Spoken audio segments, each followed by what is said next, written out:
Picture this. A man stands alone in the middle of a kickboxing ring somewhere in Brazil, 2017. The crowd is electric, not for him, for the other guy. The big, scary-looking Brazilian with the knockout power of a freight train and the calm of someone who's done this 100 times before. The man who's about to get hurt? His name is Israel Adesanya. At this point in his career, he's a kickboxer with big dreams and an even bigger mouth. He's confident, flashy, and honestly, kind of fun to watch. And then Alex Pereira hits him, and the lights go out. Fast forward to November 12th, 2022, Madison Square Garden, one of the most iconic sporting arenas on the planet. Israel Adesanya is no longer a kickboxer with big dreams. He's the UFC middleweight champion, one of the most dominant, most entertaining, most beloved champions the promotion has ever seen. And the man across from him? Same guy, Alex Pereira. Still calm, still dangerous, still holding a receipt from 5 years ago. Same outcome, same man. Different sport, different decade, same nightmare. This is the Adesanya curse. To understand how this story ends, you have to understand where it begins. And it begins a long, long way from the bright lights of the UFC.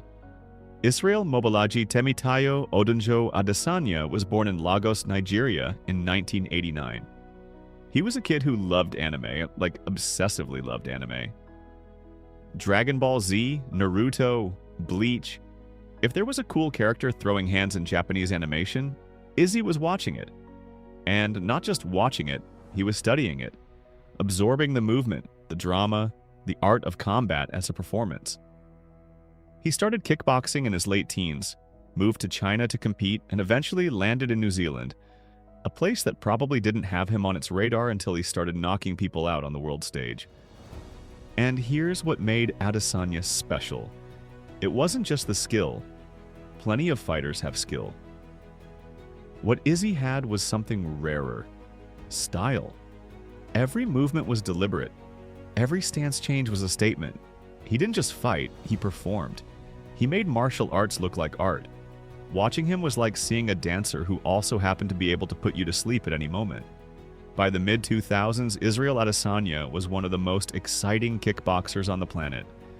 He was racking up wins, developing a cult following, and building toward what looked like the top of the sport. But the kickboxing world has a funny way of reminding you that no matter how good you are, someone out there was built in a lab specifically to beat you. Alex Pereira doesn't have a flashy backstory. He's not the kid who dreamed of anime characters and stylized combat. He grew up rough in São Paulo, Brazil, a city that has a habit of producing fighters who look like they've been through something real before they ever step into a gym.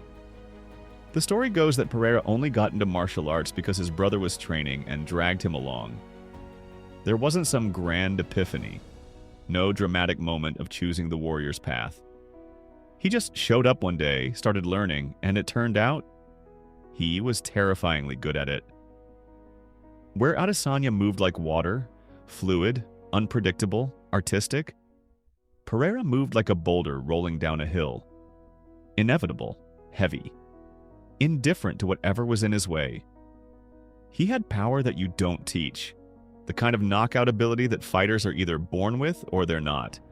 And he had the left hook, a weapon so reliable, so brutally effective, it might as well have been registered as a firearm.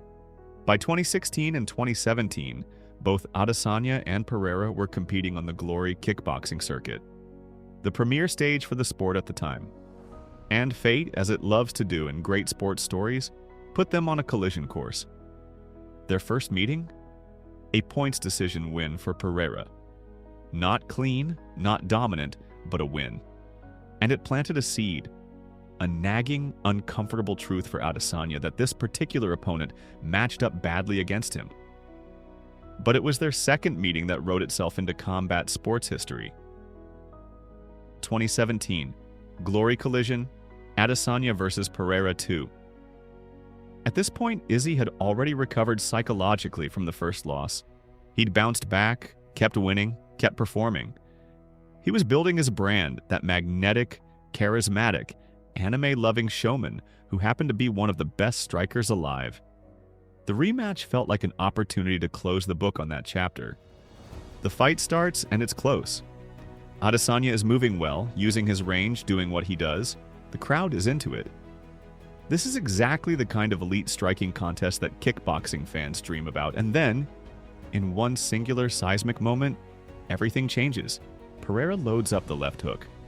The same left hook he'd been throwing his entire career. The one that had ended other people's nights before this. It connects flush on the jaw of Israel Adesanya, and the future UFC champion goes down. Hard, unconscious, unable to continue. What makes this moment so haunting when you look back at it now is the contrast. Adesanya falls. Pereira doesn't celebrate wildly. He's calm, almost serene. Like this was always the plan, and it just executed on schedule. For Adesanya, the loss was real. The KO was real. The sting of being knocked out, not outpointed, not edged on a decision, but knocked unconscious by the same opponent twice, was something that would follow him for years. At this stage in 2017, neither of these men are household names. They're not mainstream sports figures. They're elite combat athletes competing in a sport most casual fans couldn't name. The world doesn't know yet what this rivalry means, but the universe knows. And it's taking notes. Here's the thing about Israel Adesanya. Setbacks didn't slow him down. They fueled him. In 2018, he signed with the UFC. And from the moment he walked into that octagon, it was obvious to anyone watching that something special was happening. The movement, the composure, the striking EQ, it was a level above what the middleweight division was used to seeing. He tore through his early opponents like they were stepping stones in a video game. Marvin Vettori, first fight, decision win. Brad Tavares, dominant performance. Derek Brunson, stopped in the first round. The MMA world started paying serious attention, and then came the fight that announced Adesanya to the world. UFC 234, February 2019. Melbourne, Australia. Israel Adesanya versus Anderson Silva. Anderson Silva, the greatest middleweight of all time. A legend so dominant that people still argue whether anyone in the history of the UFC has ever been as untouchable as Silva at his peak. Adesanya at this point is still relatively new, still proving himself, and he's fighting a ghost. What followed wasn't a war, it was a masterclass. Adesanya moved, probed, jabbed, and respected the legend across from him, while also demonstrating, clearly and undeniably, that he belonged on that level. Silva, now past his prime but still dangerous, couldn't catch him. The fight went to a decision with Adesanya winning it, but more importantly, the fight was a statement, a baton being passed, a king acknowledging the prince. Silva famously embraced Adesanya after. The MMA community lost its mind. This was a changing of the guard happening in real time, and everyone felt it. The championship wasn't far away now. October 2019, UFC 243. Melbourne again. Adesanya versus Robert Whittaker for the undisputed UFC middleweight championship. In front of 57,000 people at Marvel Stadium. One of the largest crowds in UFC history. Home soil. The whole country watching. Adesanya knocked Whittaker out in the second round. And the scream that came out of him when the fight was stopped, that raw, genuine, unfiltered explosion of emotion, told you everything about how much that moment meant. This wasn't just a win. This was the culmination of everything, every training session, every sacrifice, every early morning and late night, every time someone doubted him. Israel Adesanya was the UFC middleweight champion of the world, and nobody was going to take that from him. Right? What followed was one of the most dominant championship reigns the middleweight division had ever seen. Yoel Romero, a physical specimen who had given everyone else in the division nightmares, couldn't hit him. Paulo Costa, undefeated, terrifying, jacked like something out of a superhero movie, got completely dismantled. Marvin Vettori in the rematch, handled. Robert Whittaker in the rematch, controlled and beaten by decision. There was one hiccup, a failed light heavyweight title attempt against Jan Blachowicz in early 2021. Adesanya, being the competitor he is, tried to become a two-division champion and came up short in a grinding decision loss.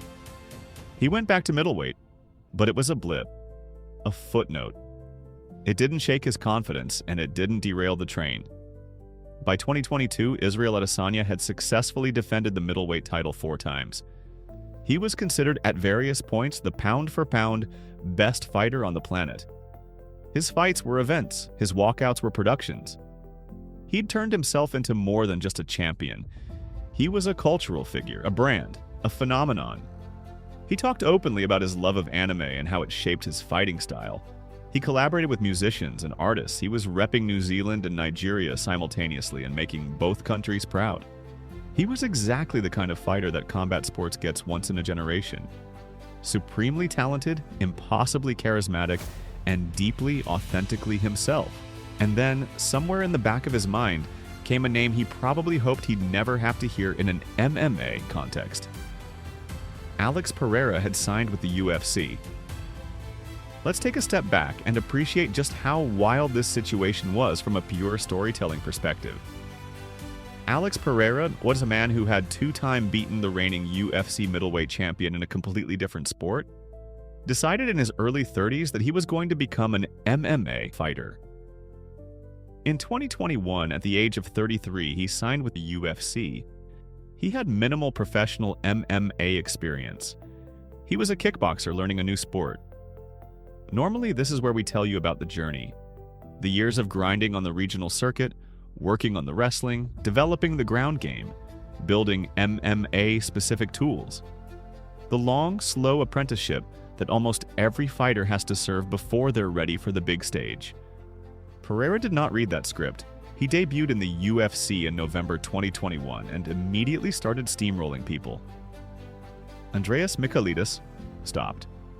Bruno Silva stopped. Sean Strickland, who was himself a top 5 middleweight at the time, knocked out in the first round 3 fights, 3 finishes, from his UFC debut to a title shot in under 12 months. The MMA world was watching with a mixture of awe and disbelief. This man was supposed to have holes in his game, limited takedown defense, an incomplete ground game, the typical liabilities of a pure striker transitioning to MMA. And sure, those limitations existed on paper, but his striking was so elite, so overwhelmingly dangerous that opponents were either getting knocked out or making every decision based on fear of getting knocked out, which led to them getting knocked out anyway. And through every interview, every media appearance, one theme kept coming up.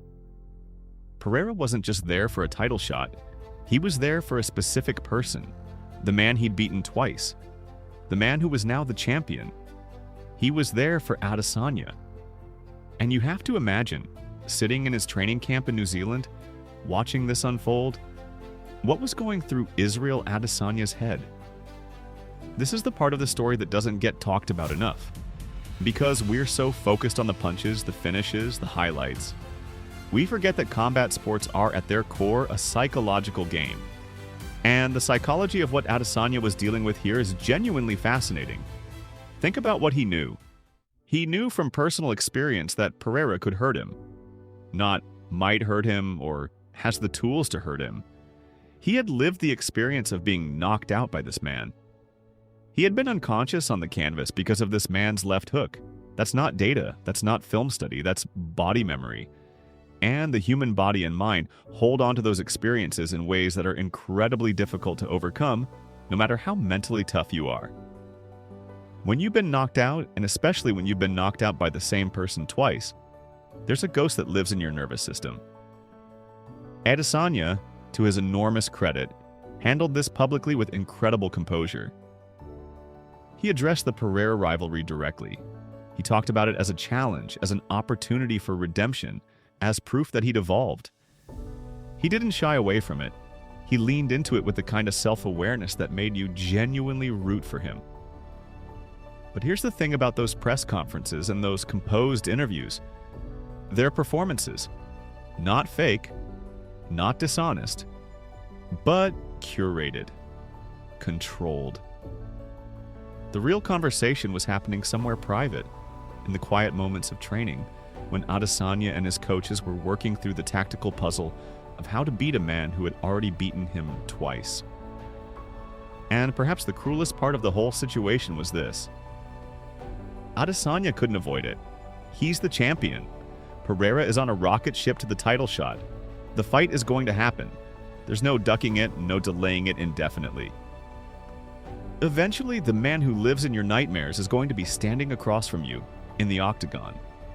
That anticipation, that knowing it's coming, is its own form of psychological warfare. You can't unring the bell of what's already happened between them. Every time Adesanya saw Pereira's name trending on social media, every time an interviewer brought up the kickboxing losses, every time he watched footage of that KO, the ghost got louder. The question wasn't whether they'd fight. The question was, could Adesanya rewrite the ending? Madison Square Garden, November 12th, 2022, UFC 281. If you were a combat sports fan and you weren't glued to your screen that night, I genuinely don't know what to tell you. Because this was one of those fights where the backstory alone was worth the price of admission. Dricus du Plessis won the title from Strickland and then defended it against Adesanya in a war. A fight where Izzy showed heart and toughness but came up short again, losing by split decision. Not embarrassing, not dominant, but a loss nonetheless. And then came the loss that perhaps crystallizes the chapter we're in now. Joe Pyfer, a young, hungry, rising contender, defeated Adesanya in 2025. The man who was once considered untouchable, the reigning pound-for-pound king, the champion nobody expected to fall, was now being beaten by the next generation coming up. Let's be very clear about something, because this matters. None of this diminishes what Israel Adesanya is and what he's done. This man is a generational talent, a future Hall of Famer without question, one of the most technically gifted strikers in the history of mixed martial arts. His fights against Romero, Costa, Whitaker, Silva, these are museum pieces.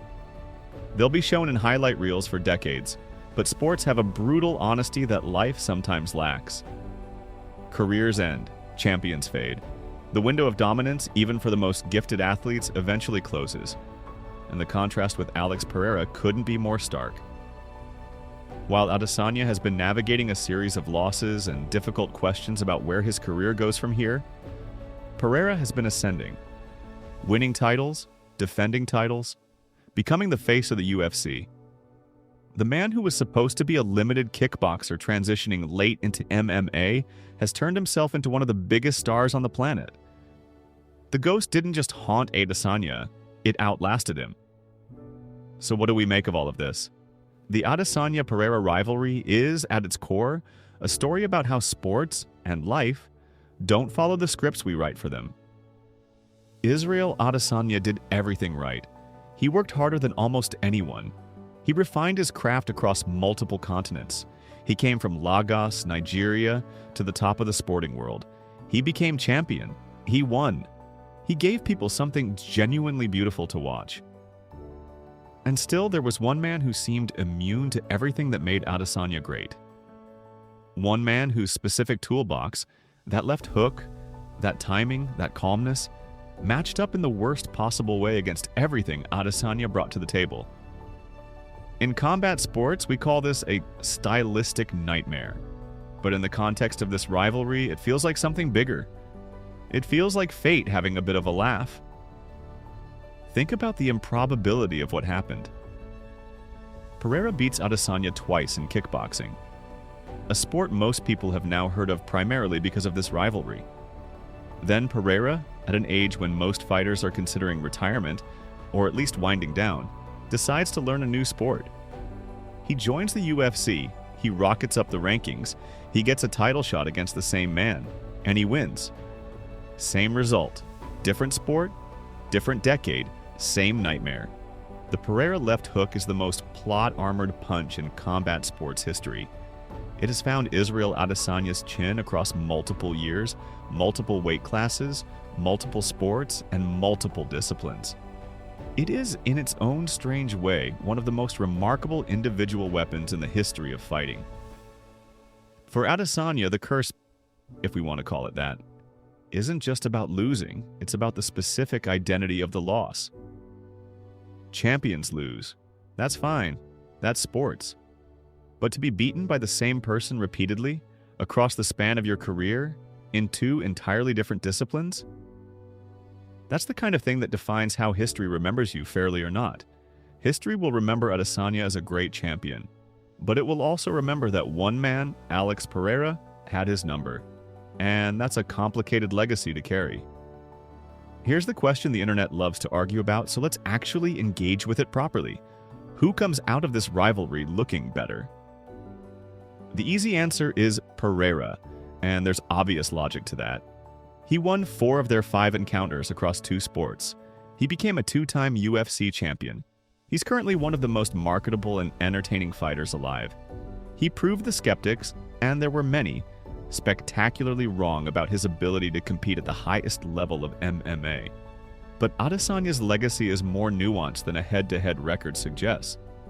The thing about Israel Adesanya is that what he built, the championship reign, the defenses, the performances against some of the best middleweights who've ever lived, that doesn't go away because of the Pereira losses.